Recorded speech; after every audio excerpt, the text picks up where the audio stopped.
Assalamualaikum warahmatullahi wabarakatuh. Bismillahirrahmanirrahim. Rabbi shrah li sadri wa yassir li amri wa hlul 'uqdatam min lisani yafqahu qawli. Allahumma shalli wa sallim wa barik ala habibika Mustafa Muhammadin wa ala alihi wa sahbihi asma'in. Nama ba'du. Ketika kita punya orang tua yang punya hutang, jadi yang dibahas Nabi itu hutang dulu. Itu karena hak adami. Hak adami itu tuntutan. Jadi kalau dalam kitab fikih itu ada istilah haqqu wa mabniun alal musamaha wa haqqul adami mabniun alal musyaha. Jadi kalau hak Allah itu Allah lebih rileks. Karena Allah itu tidak butuh disembah, tidak butuh dipuja-puja. Allah sudah terlalu besar.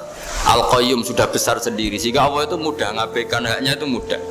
Tapi kalau hak adami, bawaan manusia itu kalau hartanya dibawa orang itu ingat terus. Sehingga harus diselesaikan. Maka Nabi kalau mau mensolatkan danyanya tanya punya utang enggak. Tapi kalau orang itu misalnya enggak sholat atau apa, itu Nabi masih ringan. Yang ditanyakan imannya. Bukan berarti kita nyepelekan sholat, enggak. Tapi memang agama ini yang diprioritaskan itu hak adami. Sholat itu super penting, bukan penting lagi super penting. Makanya pertanyaan tadi tak teruskan dulu. Anak cucunya itu prioritas itu mikir utang dulu. Karena ini yang hak adami gitu. Ya. Nah, setelah utang itu selesai, baru dipikirkan menurut sebagian ulama, anak ini boleh mengqodoi sholat yang ditinggalkan orang tuanya. Atau dikafaroi, misalnya per sholat nilainya sekian, terus dibayarkan ke fakir miskin. Nah, tapi pertanyaan seperti ini sepertinya mengganggu. Mengganggu itu begini, takutnya jadi masif. Jadi masif itu gini, berhubung ada solusinya. Ini yang tanya orang mana tadi itu? Solo. Ini orang Solo ini harus dikasih tahu. Berhubung ada solusinya, jangan-jangan kita yang kaya. Misalnya Pak Yusuf atau Bu Sulis kaya. Kalau nak punya tabungan, nak saya tidak usah sholat ya, nanti gampang. Karena per sholat kan nilainya hanya sekian gitu. Umur saya kan paling tinggal berapa, itu cukup lah apa?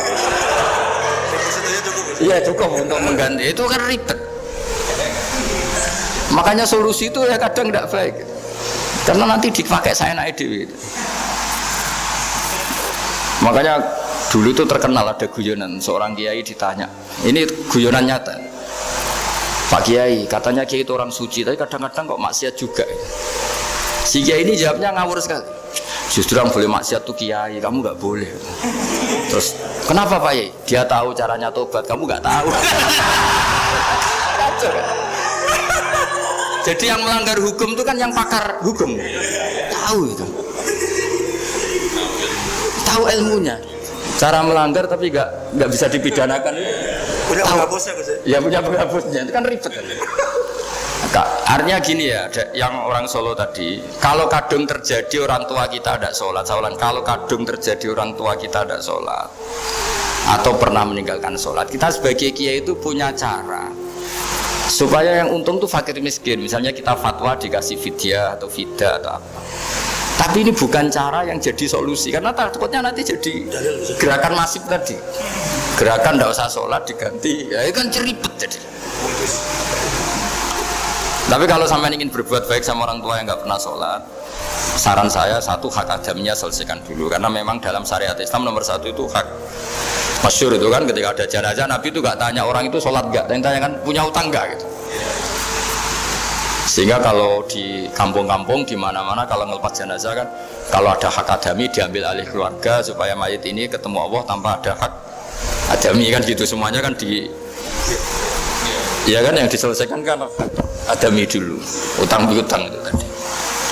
Ya gitu ya, jadi tidak semua solusi itu baik karena takutnya tadi loh apa? Jadi gerakan tadi. Makanya kita jadi kiai sering bingung gitu karena mau gak fatwa itu ada yang tanya, mau fatwa takutnya tadi. Misalnya kita kan paling umurnya tinggal berapa, dihitung saja per sholat, terus bilang ke anaknya, nak saya tidak usah sholat, nanti ini aja bayarkan. Kan jadi ribet. Saya akan lama kerja di Jogja. Mungkin perasaannya orang kota itu kalau ketemu tetangga, misalnya saya kiai, udahlah kalau ketemu tetangga itu gak usah tanya. Ya kalau ketemu biasa aja, tidak usah tanya, tidak usah ramah, biasa aja. Itu mungkin bagus nasihat itu di kota, karena kalau di kota itu ketemu tonggo takok badhe tempundi mau kemana itu ganggu privasi. Sehingga bagian dari kebaikan baik sama tetangga ya jangan tanya, karena itu ganggu apa? Privasi. Tapi kalau di kampung Dianggap sombong kan nggak tanya. Nah hal-hal seperti ini itu perbedaan karena ilmu. Memang di kota kulturnya seperti itu, di kampung seperti ini. Nah itu bukan perbedaan karena kondisi muqtadul hal. Memang kondisinya berbeda. Ya kondisinya apa? Berbeda. Misalnya saya sebagai kiai kan bayangkan kiai itu suka lah ngaji ibadah. Terus kamu karena orang kota sukanya pizza, Gus kesini Gus ayo naik makan pizza bareng, kan saya malah terganggu. Kamu niatnya hormat tapi ganggu karena nah. Sehingga dulu sahabat, ini cerita sahabat, ada sahabat yang ditanya tabiin itu generasi setelah sahabat. Sifli wajah Rasulillah, tolong jelaskan ke kami wajah Rasulillah Shallallahu Alaihi Wasallam. Ini sahabatnya nangis. Oh maaf sekali, saya tuh gak pernah melihat wajahnya Nabi meskipun saya berpuluh-puluh tahun jadi sahabat. Juga gak pernah sowan Nabi. Saya sering jamaah sama beliau. Ditanya kenapa? Saya tuh sungkan. Beliau terlalu wibawa. Jadi bentuk penghormatan sahabat ini kepada Nabi justru gak berani melihat wajahnya. Dan bukti penghormatan pada Nabi, dia gak pernah sowan. Nabi itu punya anak, punya istri, punya cucu. Kalau sowan tuh ganggu. Jika dia cara berpikir, ya itu bentuk hormatnya. Ya itu ya sah saja, dia cara berpikir ditakdir begitu.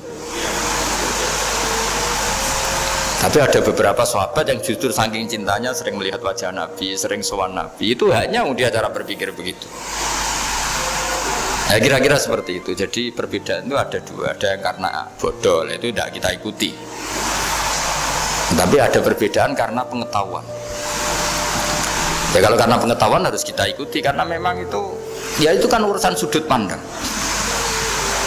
Dulu ketika Mekah dikuasai Sayyidina Umar, setelah Fathu Mekah dan Umar sudah kuat betul, itu banyak sahabat yang dulunya orang Mekah. Itu sama Umar disuratin, cobalah kembali ke Mekah. Di Mekah itu kamu sholat di Masjid Haram sebagaimana 1000 sholat. Sekarang Mekah aman milik kamu, silahkan kembali ke Mekah. Tapi jawabnya sahabat tuh nggak mau. Paling di Mekah hanya dapat pahala 1000 sholat. Tapi kalau mengislamkan orang di daerah-daerah pedalaman itu dakbul ambiya. Ciri khas Nabi itu yang membenarkan orang itu, bukan di satu tempat. Terus sampai nambahi surat ini, wa alam anal ardo lam tuqaddis ahad, dan bumi itu tidak bisa loh mensucikan orang. Abu Lahab itu orang Mekah, Abu Jahal orang Mekah, tapi tetap begitu. Akhirnya jenis ini berpikir, ya sudah agak di Mekah nggak apa-apa. Andai kan Mekah itu bisa mensucikan orang, nggak ada Abu Jahal, nggak ada Abu Lahab. Akhirnya para sahabat nggak kembali ke Mekah, tapi berkelana ke Syria, ke Syam. Akhirnya ada Islam di mana-mana. Tapi ada juga yang Mekah itu kota suci, harus diisi orang-orang suci supaya yang brengsek-brengsek gak di sana. Ya sudah, cara berpikir begitu. Nah ini cerita ya, jadi sudah kalau perbedaan karena ilmu, ya sudah memang karena ilmu. Nah itu nggak apa-apa. Nah kalau sampean tanya, lalu bedanya apa Gus? Yang beda karena ilmu karena, ya lihat saja kalau dia orang pinter bacanya banyak, berarti bedanya karena ilmu. Tapi kalau nggak pinter kok berbeda, ya berarti karena nggak tahu. Ya kira-kira.